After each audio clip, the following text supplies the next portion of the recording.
All right. Hello and welcome, everyone. Thanks for joining us tonight. I think we're going to get started here.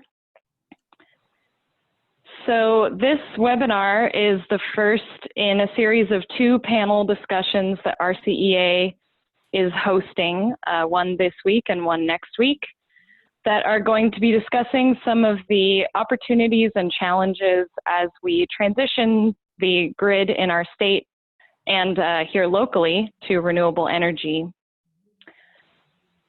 This session is going to have more of a focus at the state level, while next week's session is going to drill down into what is going on here in Humboldt County. So I wanted to go through a few housekeeping items before we get started. First off, I wanted to remind our panelists to mute themselves unless they are speaking, to reduce background noise. And I also wanted to note for audience members that you have a chat and a Q&A function through this webinar. And we're asking that you use the chat for technical issues that may arise for you that you need support for. You can also call the number at the bottom of your screen, of this screen here, for support on technical issues. And please use the Q&A box for questions that you'd like to pose to our panelists, questions that are related to the content of the presentation itself. And the last thing I wanted to mention is that we will be sending out the recording of this presentation to audience members, and we will make a copy of it available on our website as well. So without further ado, I want to thank our lovely panelists for joining us this evening. We have Karen Douglas, who is a commissioner from the California Energy Commission, Beth Vaughan, Executive Director of the California Community Choice Association, and our very own Matthew Marshall, Executive Director at RCEA. My name is Jocelyn Gwynn, and I'm going to be moderating the panel tonight. I also have my colleague Mahayla Slackerelli, who is on deck for monitoring the Q&A box. And so she'll be jumping in as needed throughout the discussion. Here's an overview of what we're going to be going over this evening. So first, we wanted to make sure that we're all relatively grounded in the same understanding of the grid here locally and RCEA's role in that grid. And then I wanted to transition over to introductions for our panelists to have a few minutes to introduce themselves and the agency that they represent. And then transition into the discussion portion of the webinar, in which I will ask some questions. Mahayla will jump in some questions from the audience. And so please feel free to submit any questions you have into the Q&A box at any time. All right, so getting into it, first, a little bit about Redwood Coast Energy Authority. We are what is known at the state level as a Community Choice Aggregator, or CCA. So we're a local government agency that aggregates the electricity demand of our customers, which is currently the majority of Humboldt County, and we provide electricity generation service to them. CCAs, along with several other different types of entities, are known by the state as load-serving entities. And if you're not familiar with the term load, it simply means anything that consumes electricity. So these entities, RCEA included, are responsible for making sure that there is enough power on the grid to serve our customers' load. And under this framework, PG&E, the incumbent utility, still provides transmission and distribution service to our customers, but they no longer provide the generation service. Looking now at Humboldt County's transmission and distribution infrastructure, here's a map of some of those grid components. The lines on this map represent different transmission lines of varying voltages, ranging from the lowest voltage with the light yellow lines all the way up to the highest voltage lines in dark red. The circles on this map represent different generators that you can see here in the legend. And the substations on this map, the squares on this map are representing substations where voltage is either stepped up, in the case of a generator interconnecting to the high voltage transmission system, or where voltage is stepped down for distribution of that electricity to homes and businesses at lower voltage. So you can see from this map that Humboldt's portion of the electricity grid is rather constrained, meaning there are very few lines going in and out of the county, and those lines are relatively low voltage compared to the high voltage transmission lines going through other parts of the state. This constrains how much generation capacity can be built here locally, and it also constrains how much power we can bring in from outside the county to serve our local demand. And for these reasons, Humboldt County is known at the state level as one of the state's local reliability areas, where there is a need for sufficient local generation capacity to keep the lights on and the grid stable. And in thinking about these grid components and how they interact, it can be helpful to think of the grid as a pool of water.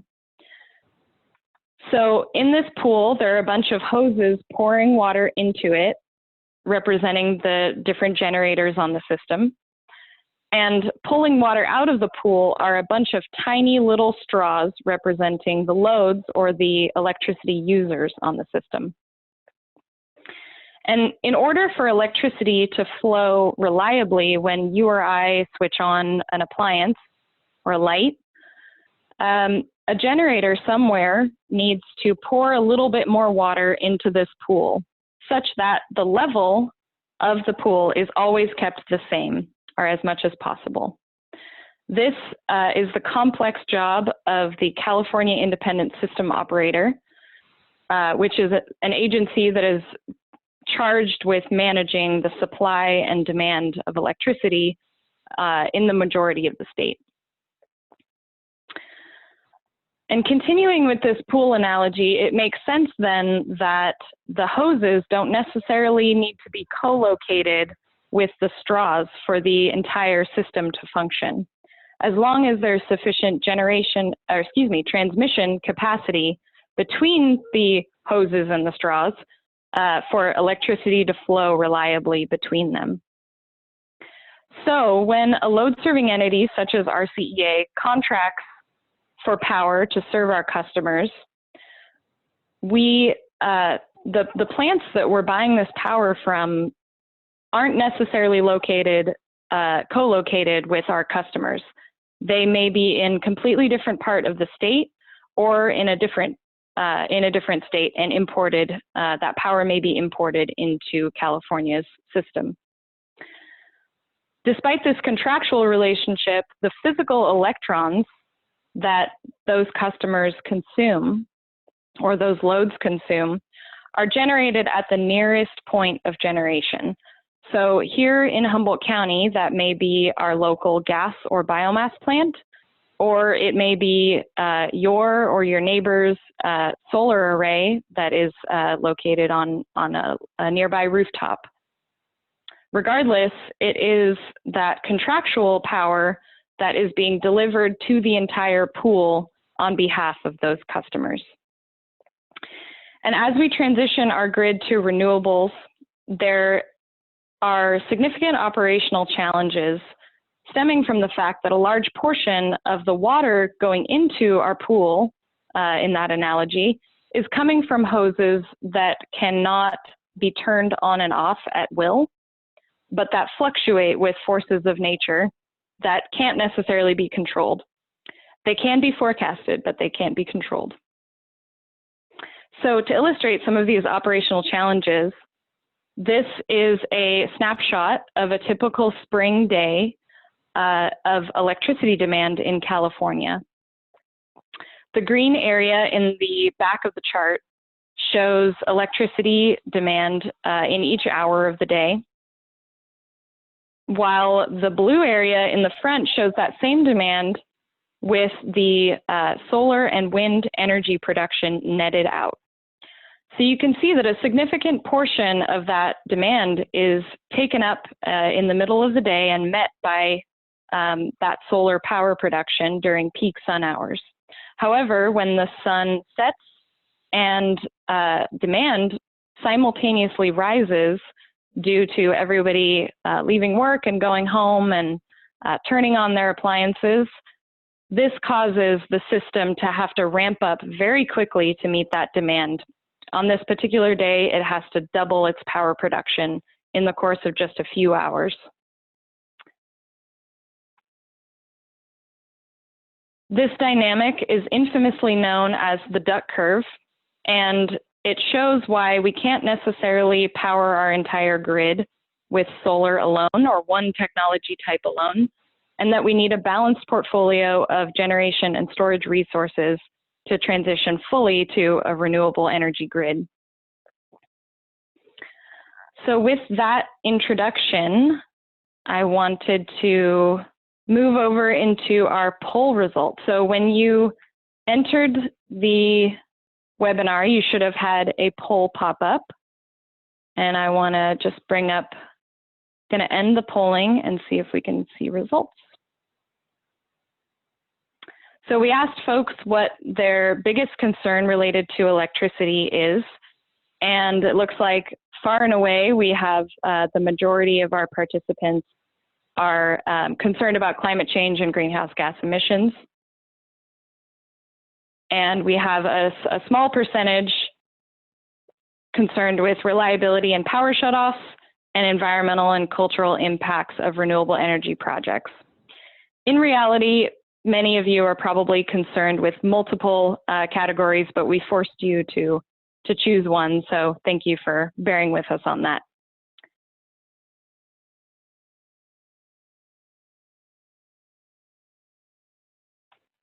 Okay, now I'm going to transition over to our panelists.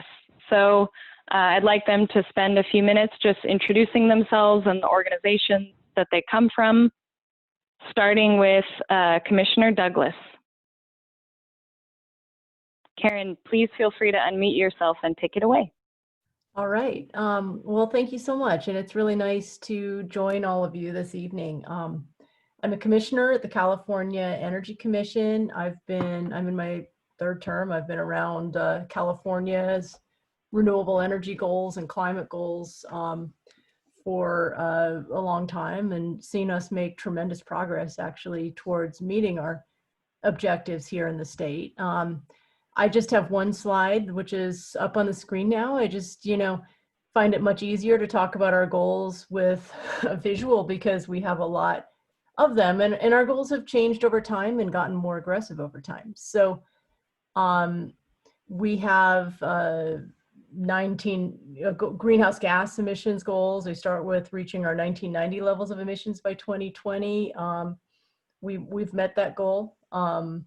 We met it early, and we're still below that level. We've got a 2030 goal, which ratchets that up, and a 2050 goal of 80% below 1990 levels. Carbon neutrality by 2045. So that's going to require significant new efforts and measures to get on that trajectory and stay on that trajectory. In addition to greenhouse gas goals, of course, we have long-standing renewable and clean energy goals. We did not list all of those here, but reaching 100% clean energy by 2045 is the long-term goal. We have a number of renewable energy or renewables portfolio standard goals in the interim, and we're working our way towards meeting all of those. We're also looking hard at transportation, and that's because transportation now constitutes about 41% of Californians' greenhouse gas emissions. Electricity has dropped down to 15%. It's a very substantial drop, and that's largely because of a lot of the renewable energy and energy efficiency and other measures we've taken in the state. So we have a goal now of reaching 100% of zero emissions vehicles in the passenger and light duty sector by 2035 and 100% in the medium and heavy duty by 2045. And again, that's largely because we really have to focus on transportation. We can't solve this entire problem from the electricity sector. But in any case, I think I will just say I'm really looking forward to this discussion. A lot of the decisions and a lot we make that are most significant in reaching our goals, in addition to and complementing decisions made at the state level to set the state on this path and pursue this trajectory that we're on in California of climate leadership. A lot of the decisions that really matter in getting us there are made at the local level. And so I'm looking forward to this, and they're made at the community level very often. And so I've seen that time and time again. I'm really looking forward to this dialogue, and I'm pleased to be able to be here and join you tonight. Thank you. Thank you so much, Karen. All right, Beth, if you would like to unmute yourself and take it away from here. Sure, great, thanks, Jocelyn. And Karen, that's a great setting of the stage, because you've basically articulated, why I think one of the primary reasons CCAs exist is to achieve these goals that the state has, but at that community level.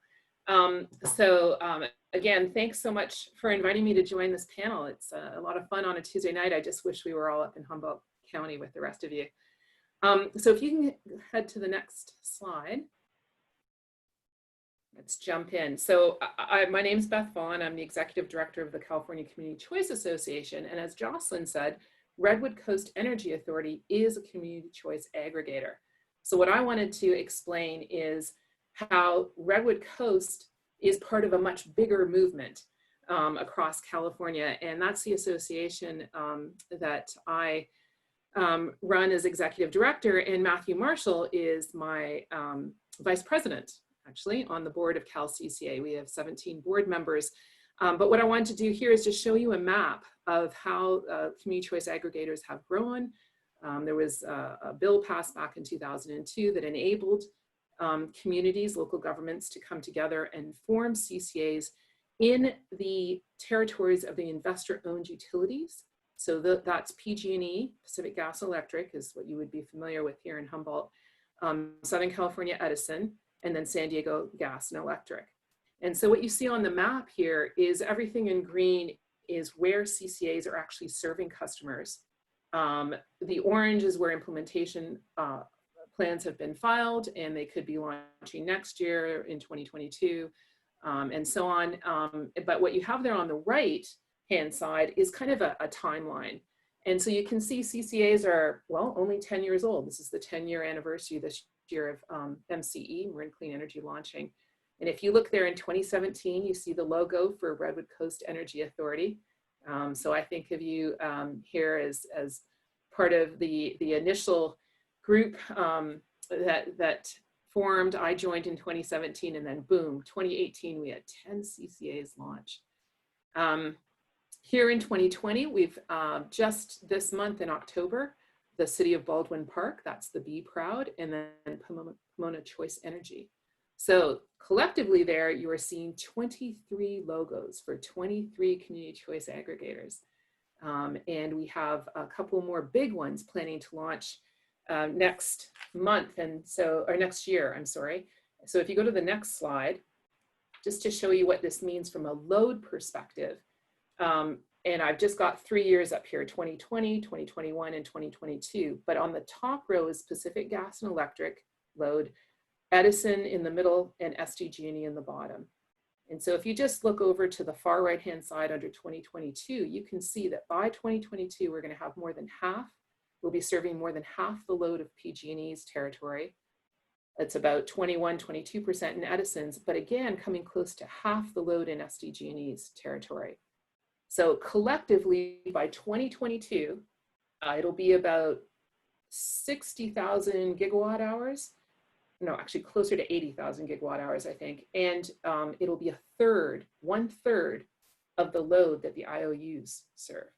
So now collectively, you know, the CCAs have stepped up, and when you grow that big and you become that big of a player in the generation market in particular, well then with, you know, you have great responsibility to step up and meet your compliance obligations. We are load serving entities, we are regulated. We do have to properly fill the pool, as Jocelyn pointed out, and participate in this energy market and be responsible for providing reliable energy. So if you go to the next slide, as you all probably know with Redwood Coast Energy, there's multiple things RCEA provides. One of the jobs that they have, as Jocelyn said, is procuring the generation. And the focus for all CCAs is on new renewable energy. And so this is just a slide that quite honestly changes every 2 weeks because the CCAs are doing deals every few weeks, and we can try to keep track of this. So all this is telling you is that by the online date, so this will be online new build resources by 2023, it's almost 5,500 megawatts of what we call nameplate capacity. But what I wanted to emphasize is the resource diversity. So you see that there's wind, there's standalone storage, but there's also a lot of hybridized storage and solar. And we actually broke them out in different colors so that we counted them properly. But what you're also seeing is some brand new geothermal. So the first new geothermal built in the state in Mammoth Lakes, Ormat facility, we have 2 CCAs that will be taking power from that new plant. As well as, and I think Jocelyn mentioned, you folks have biomass plants up here in Humboldt, and I know Pioneer, and of course this is a big issue for the state to grapple with, is particularly with the wildfires, is biomass going forward. If you want to flip to the next one, just one thing I wanted to emphasize, again, going back to, well, how does Redwood Coast fit into this larger family of CCAs? And what I think is really great about the community choice aggregators, and particularly the role of Cal CCA, is to help coordinate the CCAs, to identify best practices, particularly, yes, in the procurement area, but also, and I'll talk about it in a moment, in terms of local programs. But this is an example I just wanted to throw out for everyone. When we think about the future, and we think about reliability, and we think about clean and green, is long duration storage. So storage has been a big focus, certainly in that previous graph. A lot of that is 4-hour batteries that is being paired with solar and wind. But in this instance, a group of CCAs, Redwood Coast being one of them, back in July, put out a request for information to learn more about what is long duration storage, what are some of the new technologies, both that are existing and operating, and our technologies of the future, and how do we plan ahead, particularly as we look at some of the fossil plants, once through cooling and Diablo Canyon being retired over the next, well, particularly the next 5 or 6 years. So there was some great information that these CCAs here collected from that the RFI. And I'm sure Matthew can talk about that too, but boy, I even was pitched yesterday on a combination with solar lithium ion battery and a new chemical flow battery, some kind of mystery recipe. So these folks are out there, the ideas are flowing, there's some great scientific minds, but we're gonna see more of this. And what the CCAs have done based upon that RFI is last week on Friday announced requests for offers of up to 500 megawatts of long duration storage bids.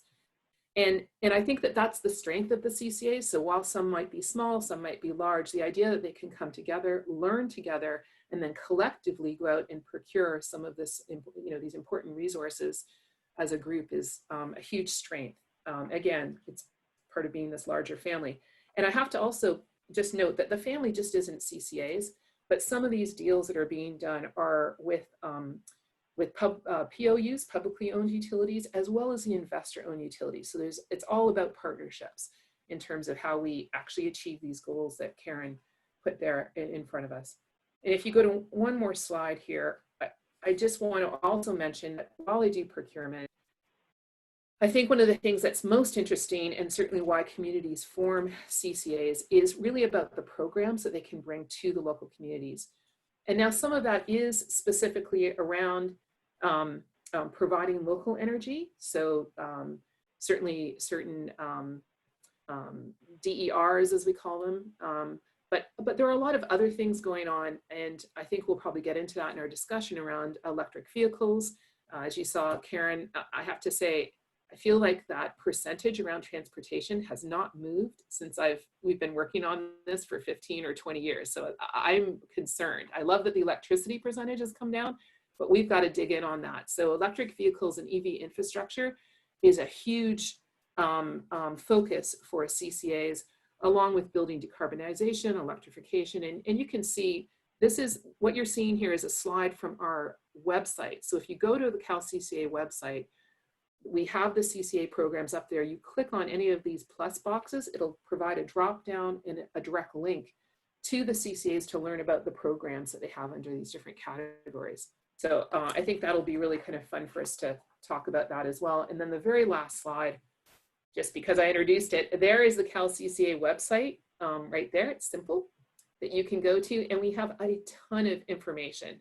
And you can sign up on the front page to be part of our listserv. We have a huge database. And we also provide monthly webinars where the CCA, we pick a CCA and one of their partners who's doing something innovative. And I've forgotten, Leora's going to kill me. I think she's watching what the one is next Friday. But it has, these are areas where people can learn about best practices and then bring it home to their CCA or transport it, to another utility. So lots of exciting things going on. Happy to be here, happy to participate in this panel discussion. But there you go, that's a little bit about us. Excellent, thank you, Beth, for guiding us through the CCA baby boom. And now to hear about one of those CCAs, we're gonna hand it over to Matthew Marshall from RCEA. Go ahead, Matthew.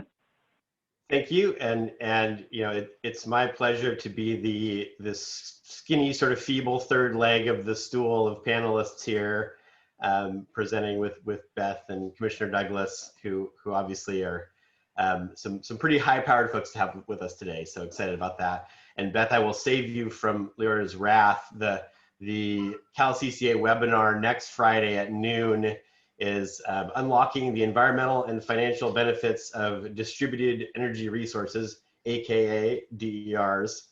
And so looking at distributed resources, customer type resources, small scale resources, and you can go to the Cal CCA webpage to figure out how to log into that Friday the 30th at noon. So I'm just going to touch on how RCEA's planning efforts and our work sort of fits into these bigger picture goals and really the movement of CCAs and the state as a whole to pursue the transition off of fossil fuel resources, and to use a jargony term, the process of that power planning is called an integrated resource plan. And that's really a sort of a long-term plan. This is done both at the state level as well as the individual, load-serving entity, power provider level. And so, we develop an integrated resource plan to meet our customer load, but that plan has to fit within and align with this bigger picture statewide plan. And so really our efforts, roll up with all these other CCAs and PG&E and the investor utilities, and it forms a picture, and so it's an iterative process, and it's something that happens every couple of years, and it gets updated. So it's a living process to reach those goals and to kind of set that sort of 10-year long-term vision of where we headed, and is that going to, both hit our environmental objectives as well as our reliability objectives of keeping the lights on, and increasingly, I think, hitting our resilience objectives of being able to respond to climate change impacts, to emergency situations, to natural disasters. I think more and more that's becoming part of the picture that we need to plan around. And so, for our process and RCEA's 2030 sort of long-term integrated resource plan, one, we look at what our load is and make sure, it's primarily about planning for power supply, but there's also a factor of, well, what about on the demand side or the customer side, the load side? And I put an electric vehicle here because, I wanted to highlight what was illustrated earlier, that, transportation, when we're looking at greenhouse gas emissions and based off of the survey at the beginning, that's of primary interest to attendees. The Humboldt County pie chart is even more dominated by transportation. It's more than 50% of our greenhouse gas emissions are from the transportation sector, from the combustion of transportation fuels, even greater than the statewide percentage. And so, obviously a key strategy of that is alternative modes of transportation, public transit, walking, biking, carpooling, ways to get out of your car. But, from an energy supply standpoint, electric vehicles have dramatic greenhouse gas reduction benefits.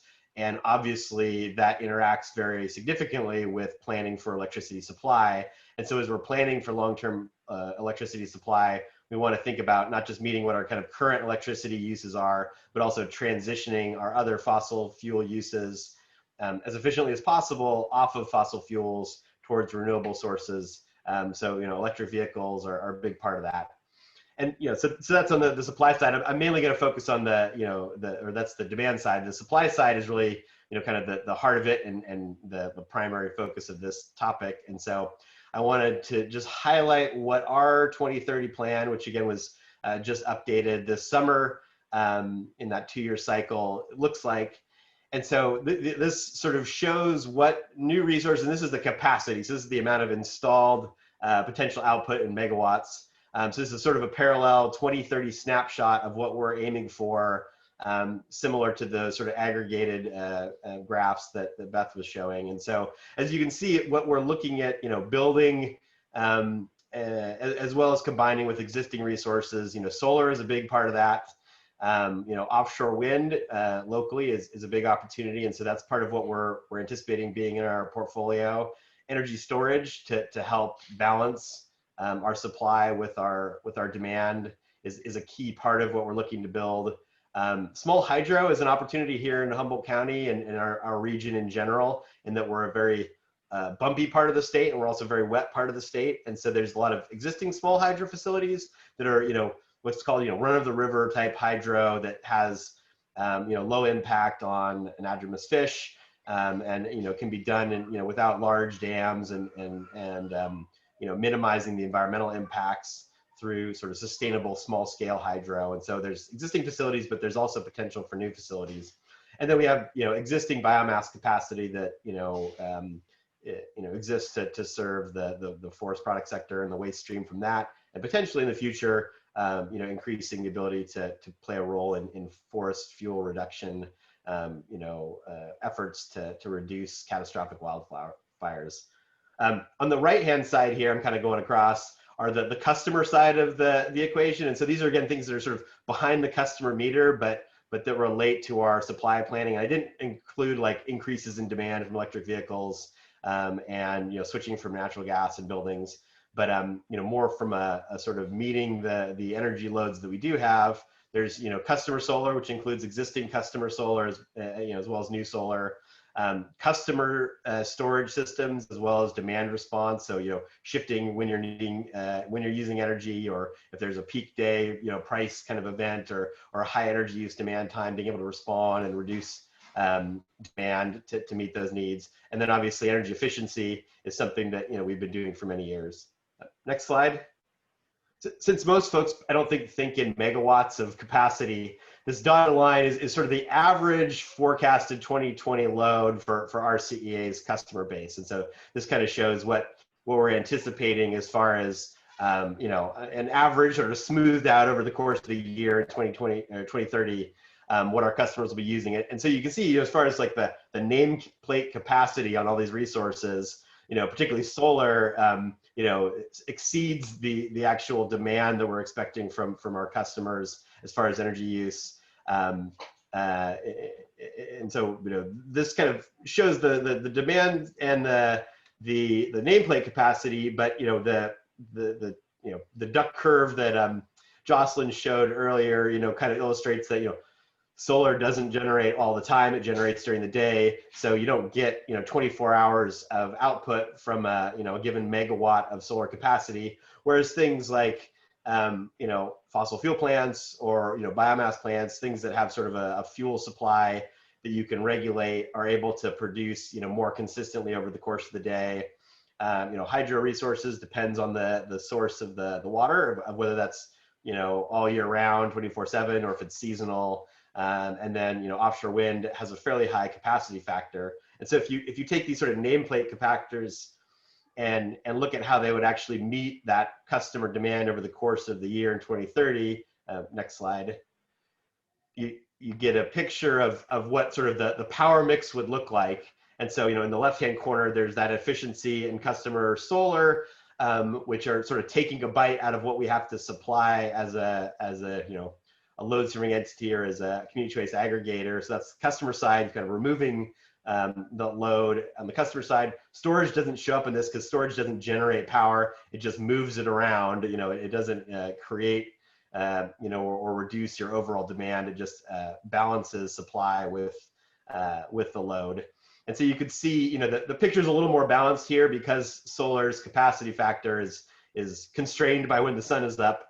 The offshore wind is similarly constrained by when the wind's blowing, but here in Humboldt County, like right now out my window, is the wind's blowing pretty regularly, especially out at sea. And so, that has a pretty high capacity factor. And then again, biomass, for a fairly low installed capacity, you get a significant amount of output because it can run, close to 24/7, as far as, you can balance the fuel supply. And then the hydro percentage there is shown as well. And then next slide. This is really my last slide overall. I wanted to show kind of what the local or regional installed capacity looks like compared to what we're expecting for our actual load. And so this is going back to Jocelyn's comments about, there's what we're contractually signed up for, and then there's what's actually being powered or fed into the local Humboldt County grid. And so, we care about both of those, particularly if we want to reduce our dependence on the PG&E Humboldt Bay natural gas power plant. It's not just what we've contracted for to meet our load, it's what's going into the local grid. So, those bars here have been kind of leveled to say, well, how much of this capacity is actually local here to Humboldt County? And so on the solar front, there's a significant amount of utility solar that we're proposing to add, but the big bulk of that is a large 100 megawatt project that is not local to Humboldt County that is going to be coming online in 2022. On the customer side, the solar is all local customer solar, so that's 100% there. Conversely, on the offshore wind, it's kind of the reverse of solar in that the project that we're working to develop is in the 100 to 120 megawatt range, but we're actually contractually only planning to be an off-taker for perhaps 40 megawatts of that, a third or so. And that has to do with pricing. So one of our goals is to balance price with the supply. And so solar is very inexpensive. That inexpensive solar is not generally local. And so while we're contracting for that to meet our cost goals and overall state objectives, there's less local there. Whereas with offshore wind, because it's a first of its kind project, we're expecting it to be a little more expensive. And so we're not intending to be the only off-taker of that project. Whereas, the rest of that power will be flowing into the Humboldt County grid, even if we're contractually only taking about a third of it. And then you can see, energy storage, some of that's going to be local, some of that's not going to be local. We're anticipating the small hydro all being local or regional. And then existing biomass facilities, our 2030 forecast is actually only including a percentage of what the current existing facilities are. And so, what the fate of biomass is remains to be seen. But in our current 2030 forecast, we're actually procuring less biomass than the existing power plant capacity and what we actually have under contract this year.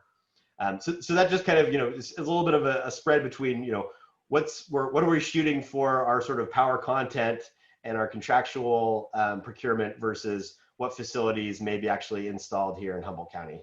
And then the last slide I have is just on the, the offshore wind front is a big opportunity here. And so, that's where, on that last slide, that's the biggest bar of potential new installation in Humboldt County, between now and 2030 that we're aiming for. And this picture here is the Wind Float Atlantic project, which is off the coast of Portugal, which is installed by the partners that we're working with. EDP Renewables, Principal Power, Aker Solutions are all part of this project in Portugal, which this picture I think is from July of this year. And that's a 25 megawatt project. So this photo represents about a quarter or so the size of what we're hoping to construct here in Humboldt County, or a little bit more than half of the output that we would looking to contract. Just to give a sense of what that offshore wind target looks like. So with that, I'll hand it back to Jocelyn to get us into the questions. Excellent. Thank you, Matthew.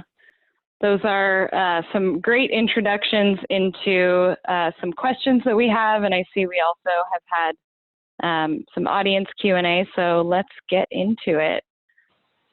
So I'm going to ask the questions, and then to avoid you all panelists talking over each other, I know ideally we'd be in person and you'd be able to, give each other glances here and there, but we're on Zoom, alas. And so I'll call on you to respond, and then my colleague Mahayla, as I mentioned, can jump in as needed in case some audience questions come up that are relevant to the current topic at hand. All right, to start us off, I'd like Karen to answer this question first. How do energy and climate policies at the state agencies get implemented in California's local communities? All right, well, thanks for the question. I alluded to this earlier, really, and I think other panelists who are involved in that implementation may want to say some things as well. But broadly speaking, when the state enacts a policy or a goal, whether that's reducing greenhouse gas emissions or increasing renewable energy or increasing adoption of electric vehicles, that policy may have and often has a regulatory component. And so in the case of the renewables portfolio standard, for example, there's somebody there, in this case, utilities or community choice aggregators that are required to buy a certain percentage of renewable energy. And that's enforced at the state level. But even with a regulation that's enforced at the state level, there is a lot of local decision making when it comes to potentially what to procure if you're talking about a community choice aggregator. Certainly the permitting aspect, the planning aspect of the work. And so just to give you one example in the renewable energy sphere, we're now looking at goals under SB 100 that will require a lot of renewable energy to be built every year for many years. And to make that work, we have to do some planning at the state level, because we have to understand where might this renewable energy go. It takes land, solar takes land, wind takes land. Of course, we have rooftops. Of course, we have energy efficiency. We are very hopeful about offshore wind, but the renewable energy, we need to have a sense of where this might go. Do we have the transmission we need? Do we need to build more transmission? Where might we do that? And when we do this kind of planning as well, we engage with local partners. And so we'll be talking to local elected officials. We'll be talking to communities about different pathways and different potential opportunities. So these policies, these programs, very much touch the local level. And of course, there are also a lot of policies and programs aimed at individuals, because part of what we're doing as well is really encouraging people to take action at the individual level, within their family, within their community, within their business, and beyond. So anyway, these policies are implemented at multiple levels in California I think certainly Matthew and probably Beth would have more to say on that as well. Yeah, Matthew, why don't we hear from you next on that? Yeah, so I think, as I was kind of mentioning, there's state level planning, and then, that rolls down to individual entities. And when we're doing our planning exercises, we can't just sort of think of ourselves in a bubble. We're required to say, hey, how does this fit into the statewide picture? Are you contributing to statewide reliability and the broader, needs of the state? I think one of the things that's most exciting about the community choice model is that it gives local communities control, and that's where I really see that the choice in the name is saying, oh, local communities have a say and a choice of how they meet those goals, and also align them with local objectives, and so for here in Humboldt County, what that looks like is, as you noted, our sort of grid constraints and our rural, remote geographic location, creates a lot of interest in how do we also support energy resiliency and local energy independence, and so I think, we have a big focus on, can we, develop local resources that are meeting local needs, the work that's being done locally around microgrids, and working with local critical facilities on energy resilience. Those are all things that are, combining what our sort of big picture, contributions to the big picture are, but also say, how can we meet these other, community objectives around economic development, around energy resilience. And, each community is going to have different perspective on what that looks like. And that's I think the beauty of community choice aggregation is that it lets us make those choices for our community and say, hey, we're still going to play, be part of the solution for the state, but we can tweak that to meet our local needs in ways that are, creative and adapted to what we want to see, which, what we want to do here in Humboldt County is going to be different than what Silicon Valley wants to do, or what San Francisco wants to do, or what LA wants to do. And, and that's, I think, a good thing. And Matthew, if I can jump in there too, one thing we haven't talked about is it has to be affordable too, right? With the cost aspect of it. And that's my only concern, Karen, is sometimes, as you said, legislation is passed, bills are passed, mandates are passed without any thought about how is the cost recovery going to work? How does this, and this is where CCAs are different from investor-owned utilities, where the rates are set by the local elected officials. And so that's why I don't disagree with you at all that we need to procure a lot more renewables. And I understand having goals, and we, as you pointed out, with the renewable portfolio standard, with the integrated resource plan that we just saw there, with a resource adequacy, we all have, the laws were written and passed, the regulation is developed, and then we as load serving entities have this compliance obligation that we monthly, yearly, have to show up and show that we've met those requirements. So I don't want us to lose that flexibility, right? If it becomes too prescriptive, I get very concerned about how do we pay for all of this, and how do we ensure that we're not held hostage by the market, right? If the market knows, suppliers know that you have to purchase X by this date, suddenly the price goes up.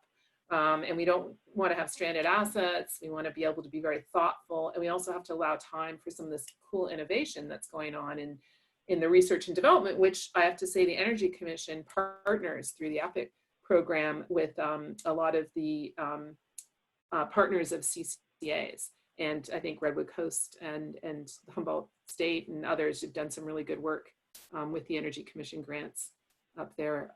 So anyways, I just want to throw that in. We should always think about affordability when we're talking about, just to respond to that, we of course do think about cost when we move forward with any regulation, and every regulation has an economic analysis associated with it. And in the Energy Commission's building standards, for example, we have to make specific findings that any requirements that we put into the building code for energy efficiency pay off for the occupant of that house, so that people save money. They don't end up losing money in the course of living in that home with those standards versus living in a house without those standards. So cost is always a factor. And at the same time, I do want to acknowledge that these goals that we have in place are stretch goals. They are challenging. We're looking at a transformation of our energy system that is really fundamental, and it's really challenging, and it's testing all of our creativity and ability to understand how to balance these different perspectives and needs, because of course cost matters, and of course we need to move forward and find ways to meet the climate goals. Flexibility, is always helpful, but not, you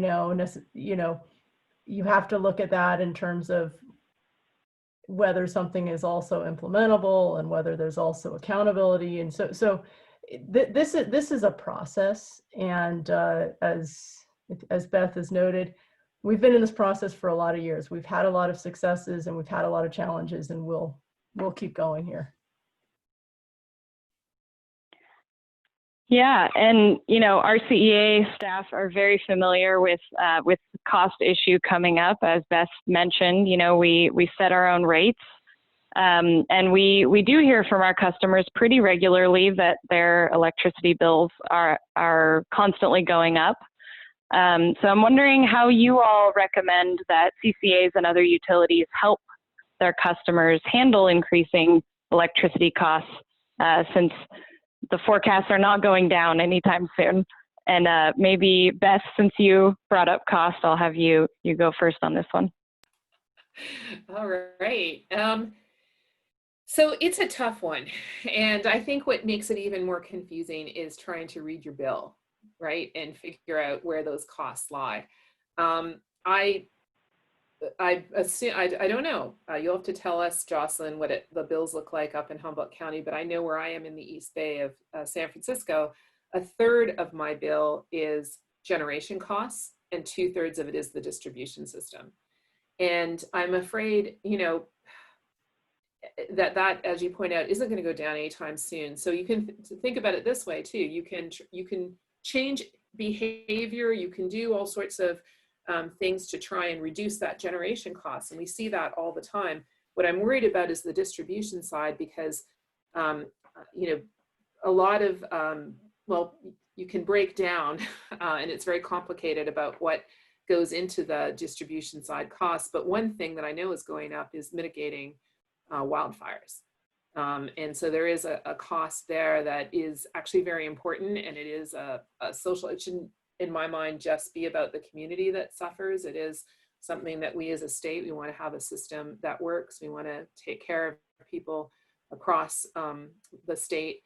So that's a tough one. I don't have an easy answer for that. I'd be curious if Karen has an idea around that. But I do think we've made a big dent in the generation side of things. As you heard Matthew say, the cost for renewable generation has come down enormously. So solar power is enormously compared to, Karen, we're going to date ourselves, but I'm thinking back to when renewables were first introduced in the boom 70s, 80s, and we had subsidies, right, to incent behavior, and now we're paying for those above market costs, but it really transformed, and I think has led to better outcomes. So sometimes there's a reason for those higher costs, but I do think looking forward, I feel on the generation side, we're actually seeing those costs come down over time. Yeah, I think the costs on the generation side are coming down substantially. We're seeing the cost of solar dropping. We're seeing cost of wind dropping. I mean, it's really actually incredible. I think 10 years ago, the costs were nowhere near. They were so much higher than what we're looking at today. And we've come to a place where renewable energy really is the least expensive addition to new energy that we can make in our system, particularly solar energy. It's the least expensive step you can take, understanding though that it's only available in significant amounts at certain hours of the day. We are going to need to see more innovations, both in terms of technology and particularly around the area of storage, but also in terms of the adoption of technologies that already exist to help us better manage our load so that we can really get what we need out of the electricity system, get what we want, get the services that we all expect, but use less electricity or shift the electricity use to periods where we have a lot of it. I mean, our society has this really funny problem. The funny problem is we could have as much cheap solar as we want. We really could. And we're struggling as, we're struggling to figure out, well, how do we utilize all of that really inexpensive electricity in the middle of the day? We're going to get there in terms of being able to shift demand, in terms of being able to hopefully create incentives that allow people to help us figure out how to use this enormous glut of inexpensive electricity in the middle of the day, whether it's through storage or through other types of approaches. But we're in this transition right now. And in part, it's a transition that's driven by policy, and certainly you've seen a lot of policy leadership here in California. But some of the transition at this point is just driven by technology. I mean, because the renewable energy technologies that we're relying on have developed so far and so fast. I'd like to jump in. We have a question that I think would play nicely off of something that Beth was talking about. So the question is, how do CCAs ward off cost increases to the CCA model from the power charge and difference adjustment and direct access?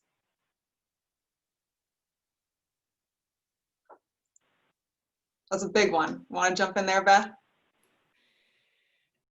Sure. So I guess the first question, I don't want to go too in the weeds, is how many people know what the power charge and the PCIA is. So basically, what this is about is something I alluded to there, is that all customers, whether you're a CCA or an investor-owned utility customer or a direct access customer, we're all paying these above market costs for the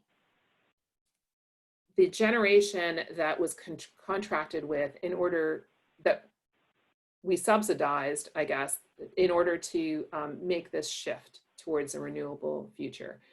And so some people refer to it an exit fee, but I actually don't agree with that term. I don't think it's an exit fee because everybody pays it, if you're a bundled customer or an unbundled customer. And so the issue around that is okay, how big is that in proportion to your portfolio? You saw Matthew talk about his portfolio of generation. The utilities have this portfolio as well. And 40% of the costs of their portfolio are the power charge and difference adjustment. So it's really big for everybody. And so we've been putting a lot of thought into how do you actually reduce that. And we've been in a proceeding at the Public Utilities Commission where we messed around with who pays what in terms of departing load versus the bundled customer. And that's just a mathematical equation. The big question is how do you kind of reallocate supply and demand? So think about it. The IOUs were told to go out and buy this stuff, and they did, and they hold it in their portfolio. How do you redistribute that? How do you then, you saw my little donuts, if you've got the demand though is over with the CCAs, how do you fairly reallocate? And then more importantly for everyone is how do you shrink the pie? Could you actually, for example, renegotiate some of those contracts? Should some of them not be renewed? Should we make some of them available if there's a surplus in the utility portfolio? Could the CCAs, instead of going out and having to build some of the new resources, have access to those resources. So that's where I go to costs and affordability, is why duplicate if the resources are there. So it's a challenging process, and one that we've been in for a very long time. And we are hoping to have a decision on that big question of how do you shrink the pie? How do you optimize the portfolio by the end of this year out of the Public Utilities Commission? And fingers crossed. So. Any other comments on that one from our other panelists? I'll just say how we respond is by paying our Cal CCA dues and counting on Beth to advocate for us at the Public Utility Commission. But you know, a less snarky answer is, you know, I think really that's, you know, there are these legacy costs from you know, those early days of trying to achieve these environmental objectives, and I think you know that's just a fact.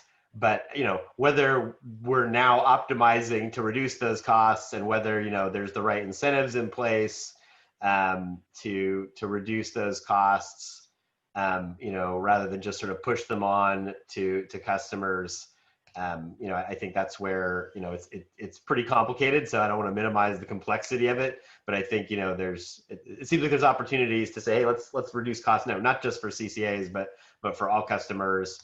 To be more effective. And you know, and I think you know it has been a scenario where you know there wasn't necessarily you know as robust you know of a focus on reducing costs as there is now, and in the context of really having those above market costs sort of you know have a spotlight on them through CCAs. And you know, on the direct access front, I think it's you know, there's different challenges there, and goes the second part of the question, and that really, you know, that allows you know, large entities to basically go out and sort of procure their own power in you know from competitive suppliers, and I think that can be you know effective, but you know, I personally have some concern about it because you know I think it's an opportunity for sort of the you know, sort of trusting large corporations to do the right thing. I'm not sure is going to be the way to maximize both our environmental and or our community, you know, economic goals. You know, I think there's certainly some large companies that go out and try to, you know, do the best they can. But there's also a lot that are going to say, oh, well, I'm going to do the lowest cost thing I can do, you know, and I think from an environmental perspective, you know, CCAs generally look at the state requirements as the floor, not the ceiling. And I think there's a different picture for those, you know, private companies that go through direct access, and it's not as much of an aggressive strategy towards carbon reduction. And I think you know if you start expanding that, you're probably going to see more people kind of, when push comes to shove, kind of going with the minimum, you know, sort of compliant portfolio. And there's just a lot of other challenges with that kind of a, you know, more free market competition about actually building new resources, as was mentioned, and getting new resources online. If you're in kind of a, you know, short-term profit sort of competitive market, that's not necessarily compatible with those long-term ambitious goals that the state has.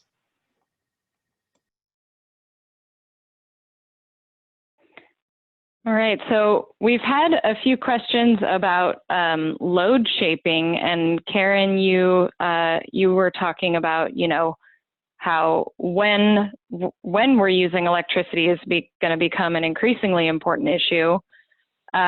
So the entire state is moving over to time of use electricity rates, where electricity is going to cost different amounts at different times, whereas you know, most of the non-residential sector right now is already on time of use rates, but most of the residential sector is not. So how do you, well, first off, why is this being done? And how do you think this will affect electricity consumers and providers? Well, I think a fundamental reason why this is being done is that electricity does not cost the same amount to serve at different times of the day. So there's always a distortion created in the market. If something costs a different amount to produce at noon than it does at, say, 8 or 9 p.m., and yet you charge the same amount for it. The second issue, of course, that is closely related to that is that it increasingly has a different greenhouse gas profile at different times of the day too. Now that's not specifically what, say, the PUC is looking at when they look at time of use rates, but in the middle of the day here in California, we're producing a tremendous amount of solar, and in some times of the year, we're producing more than we can use, or we're potentially curtailing renewable energy and clean energy because we're producing just such a tremendous amount. And everything we can do to create incentives for people to use that electricity when we have it, when it's least cost, is going to be helpful to us, and it's going to save us costs. And at the same time, we don't have solar producing electricity for us at 8 or 9 or 10 at night, and particularly like 8 or 9 at night when people are still very active and they're doing things in their houses and the sun has gone down. We may have wind, but on days when, for example, or nights when it may be very hot, we may not have as much wind as we'd like. And so this period of time when the sun has gone down and we don't necessarily have enough wind or other resources to tide us over is when we're most dependent on ramping up natural gas plants to help us produce the electricity that Californians need. And of course, we're committed to produce the electricity that Californians need, but having the incentives in place so that people can actually be rewarded for using electricity in the middle of the day. For example, charging their electric vehicles if they have them, when we have more solar in the system, running their dryer when we have more solar in their system, as opposed to when we're having to resort to relying more heavily on the gas fleet, will be helpful. Now, I say that, and that comes with a pretty big caveat, and this is part of your question, Jocelyn, which is, what do consumers do? What do everyday people do to get ready for this? Because not everybody, as Beth has said, not everybody understands their bill. Not everybody is going to get the message about the shift to time of use rates. Some people will keep doing what they've been doing and not understand why their bill's gone up. And some people won't have the information or the resources to find ways to shift their use patterns, while other people will do quite well at it. And so there are going to be social and socioeconomic impacts, or there certainly are likely to be, without significant efforts encouraged at the state level, very often, again, implemented at more community and local levels to really help people make sure that they can adjust and take advantage of times when rates are lower and avoid costs to the extent possible when rates are higher. And this affects, a lot of people in a lot of different service territories, a lot of different climate zones. Be interested to hear RCEA's thinking on this, and and others. Yeah, and so I think kind of the big picture challenge of why have time of use rates, and it really goes back to that duck curve graph, particularly the sort of the net of solar and wind, and so really that net is generally going to be fossil fuels or less renewable resources. And so it's basically the price the price curve looks a lot like that same net load curve, as far as the prices match the net load, and so you're going to see higher prices at the head of the duck in the early evening hours as the sun is going down. You're going to see low prices as far as wholesale power supply in the middle of the day, or in kind of the evening hours, kind of in the tail of the duck, early morning hours, when there's not as much demand. And so it's really just saying, hey, this is realistic pricing of what it actually costs. And I think it's the same concept as a happy hour at a bar, where it's like, hey, we want customers at this time. There's going to be lower prices versus the peak hours when there's higher prices. And I think I like the happy hour analogy, because I think there's sometimes a focus on the higher price period and not the fact that there's a balancing lower price period that you can take advantage of with a little bit of, effort. Now, it's not necessarily always the easiest thing, because it's like you're coming home and you don't decide when you get off of work, you don't decide when you're cooking your kids dinner, you've got constraints around that. And so, you can't ultimately shift all of your loads. But I do think, to the topic of, every climate's different, every area is a little bit different, every customer is different. We did a pretty robust analysis of our customers for time of use rates. And even if customers don't do anything different, the vast majority of our customers will end up saving money on time of use rates, because even though those evening hours are a little bit higher, the other parts of the day are lower, and we don't have air conditioning loads. Nobody's coming home from work and cranking up their air conditioning in McKinleyville. And so we actually are sort of structural winners as far as residential customers. So, it's a false statement to say that time of use rates increase customer costs. Even, for Humboldt County, even if you don't do anything, you're probably going to save money on time of use. But where the real opportunity is say, hey, I'm going to use that happy hour pricing, and I'm going to program my dishwasher, which I discovered there's this button that I can hit on my dishwasher that says delay 6 hours, and it's one button and it runs the dishwasher while I'm asleep. When my prices are low, I'm on time of use pricing, instead of running it right after dinner when it's expensive. And it basically takes me half a second to hit that button, and then I'm getting cheap electricity for running my dishes. Then a big opportunity is electric vehicles. If you got an electric vehicle, just programming its charging so it starts charging in the after the peak period is over, so you're not coming home charging right when power is the dirtiest and the most expensive. You're charging at those other times of day when it's not dirty, when it's very affordable. Then you're actually you're paying the equivalent of $1.20 a gallon of gas to power your electric vehicle, and so it's cheaper than gasoline. And again, you just have to put a little bit of effort into kind of, managing that and saying, hey, I want my vehicle to charge, when costs are more affordable. And so you can actually, you can come out ahead with time of use pricing. And so I think we need to kind of talk about, the low cost periods of hey, here's your electricity happy hour, do all your stuff here, and you're going to get, affordable prices. Not so much kind of, oh, here's the peak period where you're going to get hammered, and that side of the coin, balancing those two perspectives. So Matthew, I just have to jump in and agree 100%. This is all about the marketing campaign. And before I came here to California, I lived in New Zealand a long, long time ago, and we had time of use pricing for residential. I had a programmable washing machine that I ran off hours, and I saved money. So when I came here to California, which I thought was going to be so far advanced, in terms of climate change, and I just thought, I couldn't believe it. I couldn't believe that I wasn't being incenting my behavior and saving money.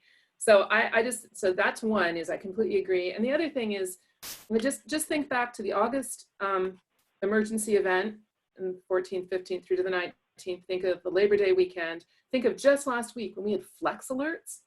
Just think if they'd been price alerts, right? And how that would incent behavior, because basically, and Karen, you know more than I do here, but folks are being called up and asking to power down manufacturing, or ramp up every single generator in the state. And that we could have done a lot, I think, with price signals that haven't been there yet and are coming. Back to Karen's point that there is a lot we have to do heading into this new paradigm. It's a big balancing act of what's prescriptive, what's flexible, what's enabling, but at the same time, making sure everything shows up when it's supposed to show up. So I'm excited about time of use rates. So sorry to people out there who think of them as a negative. My experience has only been positive.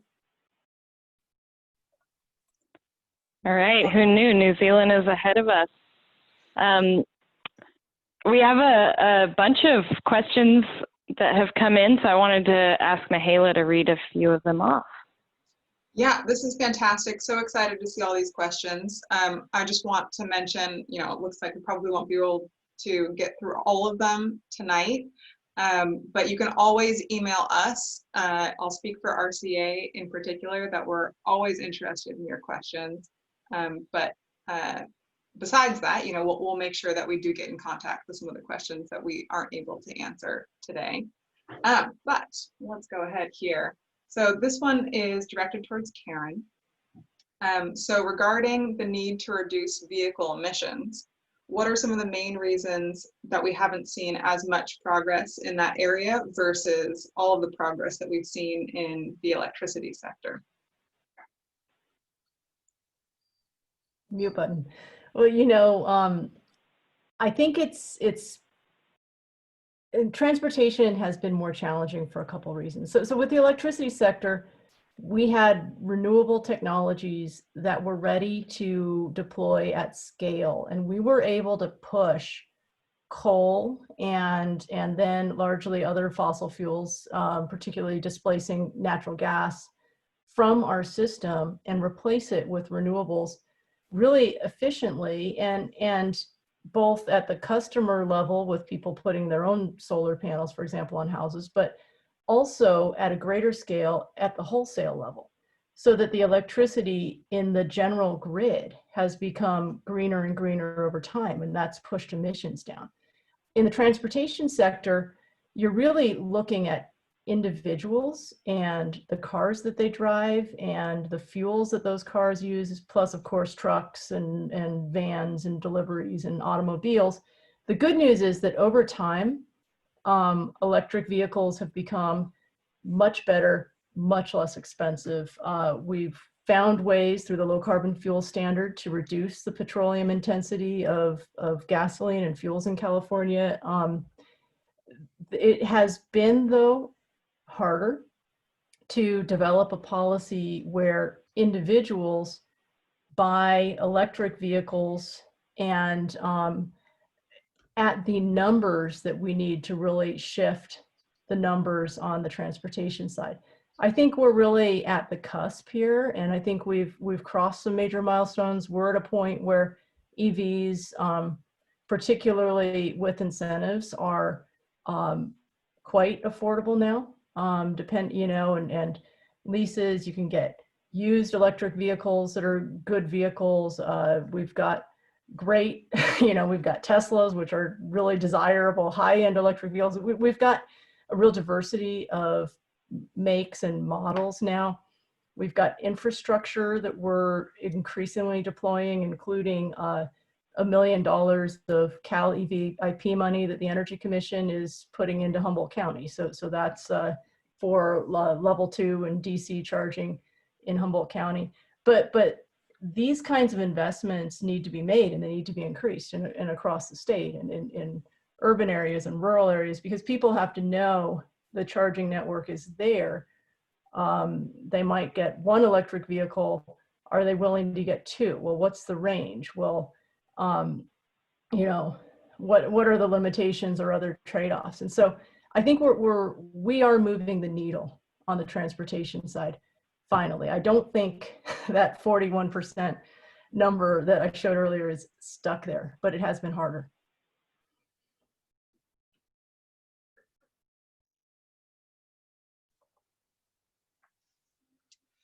Would anybody else like to speak to that question, or should we grab another one?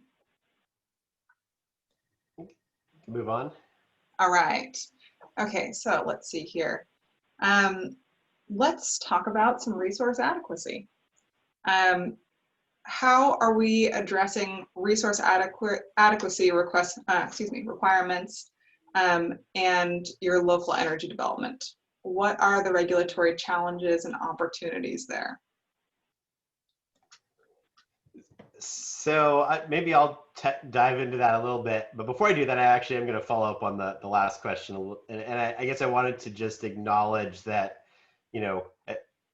as was mentioned, it's a harder nut to crack because it's sort of at the end user side, whereas it's like if you replace a coal power plant with wind and solar, somebody sitting there watching TV or running the refrigerator doesn't really have to do anything. They don't see anything different. It's sort of upstream, whereas having to buy a different personal vehicle, having to fuel that, it requires individual personal choices, and so it's a bigger sort of ship to move as a society. The good news is, one, that electric vehicles are just better than combustion vehicles. Now at this point they have better performance, they're quieter, they're more fun to drive, they are less costly to drive, and they're better for the environment as just a little bonus. So it's like you don't even have to care about the environment, and electric vehicles just better. So they're going to win. I mean, we don't use electric cell phones instead of gas cell phones because there was some state mandate to make us use electric cell phones or electric laptops. They're just better. And so I think cars are now at that point. But that said, there's still a lot of movement that needs to happen for that to integrate into society. And I think the Energy Commission, to Commissioner Douglas and the rest of her team's credit, have been doing a lot to very strategically support that, from planning to infrastructure deployment to the sort of community sort of soft, not the infrastructure, charging stations, not vehicle rebates, that stuff, but also like how do you do outreach, how do you engage commercial fleet owners, and just a lot of work on technology development. And so really strategically, I think, helping support that, and we here in Humboldt County have been great beneficiaries of, I think, the whole spectrum of those incentives, from vehicle incentives to charging incentives to planning and community outreach incentives. So I think that's, want to acknowledge that leadership at the state, and particularly the Energy Commission, I think, of anywhere at the state, as well as the Air Resources Board. On resource adequacy, that's about, that's the jargony term for grid reliability. And I think this is an area where there is that interesting nexus between local versus statewide. And so, as a load serving entity, RCEA, as a CCA, we get assigned, these reliability contributions that we have to help meet for the whole state, but it doesn't really have anything to do with our actual local Humboldt County load. And so, there's actually local reliability areas. One of them is Humboldt County because of our grid constraints.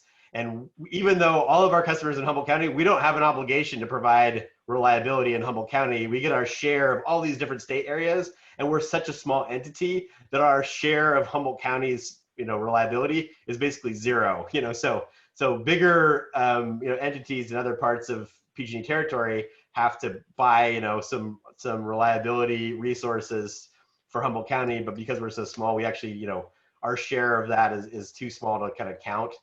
That said, there's also the fundamentals of keeping the lights on, and that's what our second panel is going to focus a little bit more on, kind of local activities around the ability for right now the PG&E natural gas plant to be able to island if there's a power safety shutoff and keep the lights on in Humboldt County. So that's a very important reliability resource, even though we as a CCA don't even have the option to contract with it, and don't have a contract with it.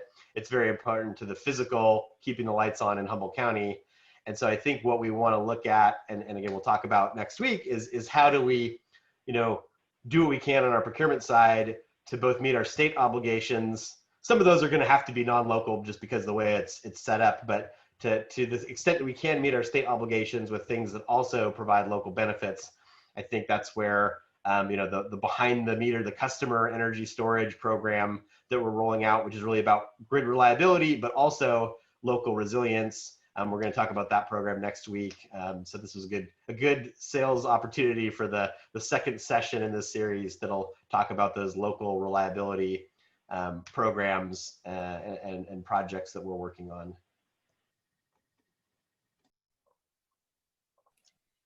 Matthew, another one that I'm hoping might be a quickie for you, which is what was the reason for reducing the amount of biomass energy production in the IRP? So cost is one reason, and the other is, in our strategic planning process, we got a lot of community input that there was an interest in sort of transitioning from traditional, biomass combustion technologies in front of the meter technology. So I think, one of the things we want to explore is, the material is still there. There's still the need to deal with mill waste, to deal with fuels reduction material.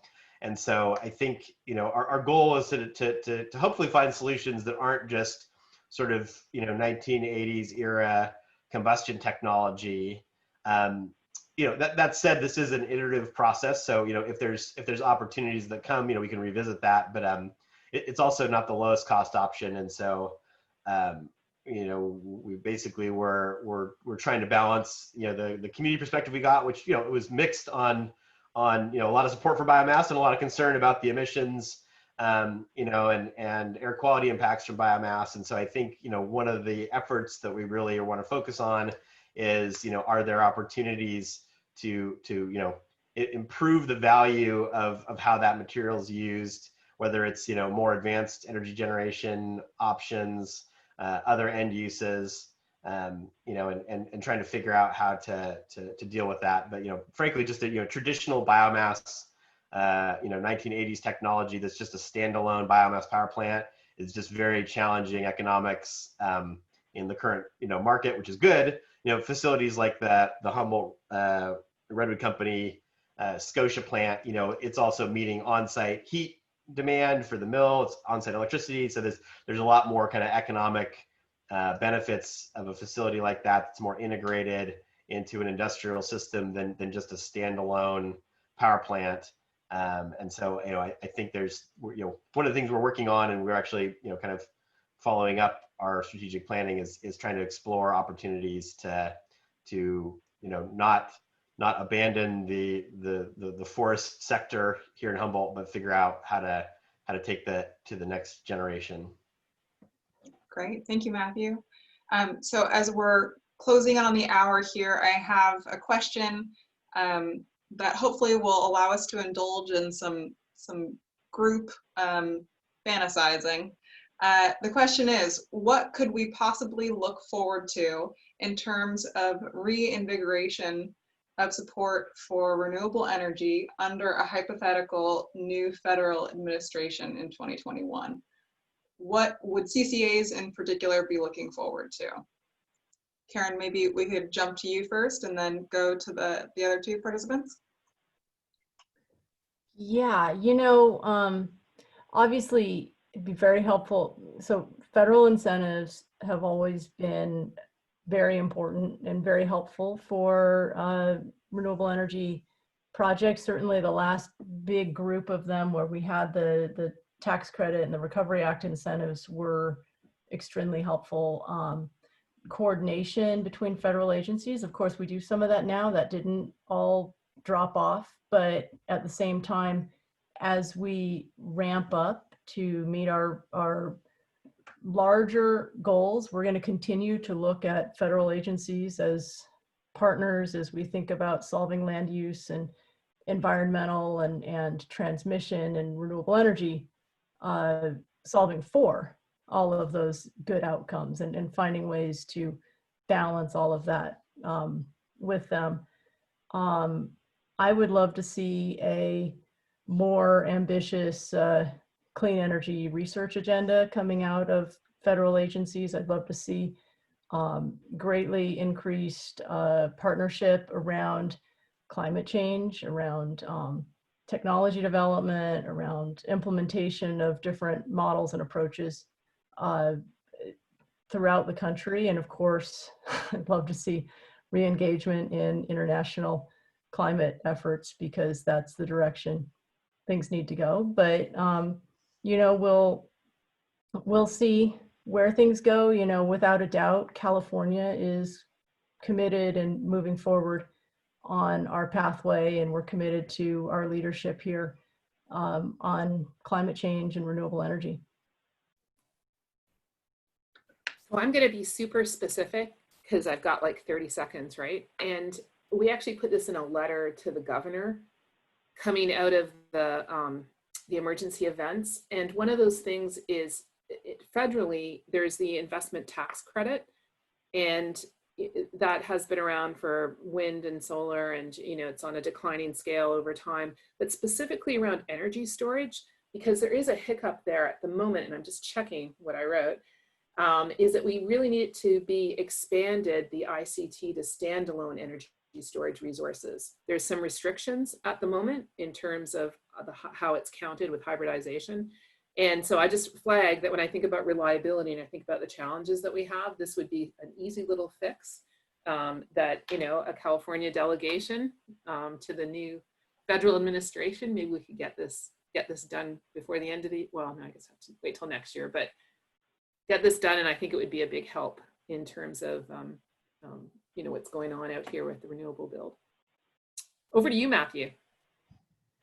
I'll give a non-political answer since I'm technically on the clock and can't engage in partisan politics.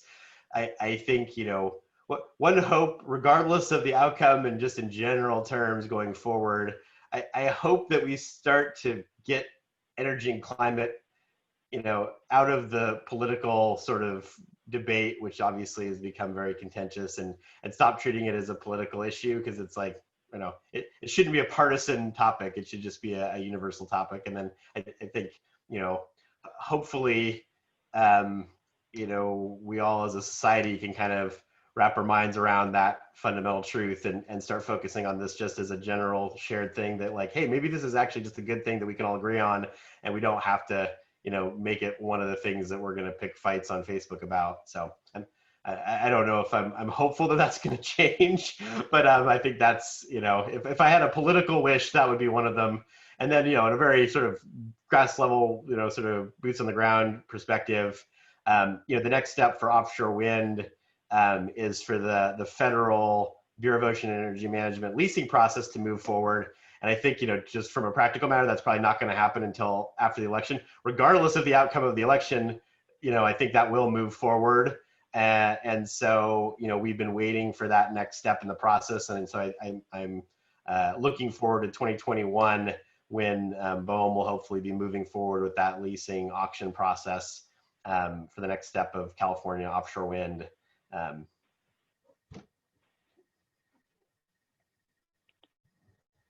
All right. Well, with that, I think we're going to close, and I want to thank each of our panelists so much for participating tonight, especially Beth and Karen. Matthew, we get to hear from you a lot, but Beth and Karen, great to have your fresh faces to speak to our community. And everyone who's audience members, please feel free to go to our website and sign up for next week's webinar. As was mentioned throughout the presentation, it'll be more locally focused, talking about specific programs and initiatives that RCEA is engaged in that can address some of these issues here at the local level. So questions that didn't get answered, we'll make sure to follow up with you separately. And this webinar will also be available, a recording of it on our website, so check that out. And we can let you get on with your evening. Thank you so much for being here tonight. Thanks for having us. Yep, thank you. All right, bye-bye.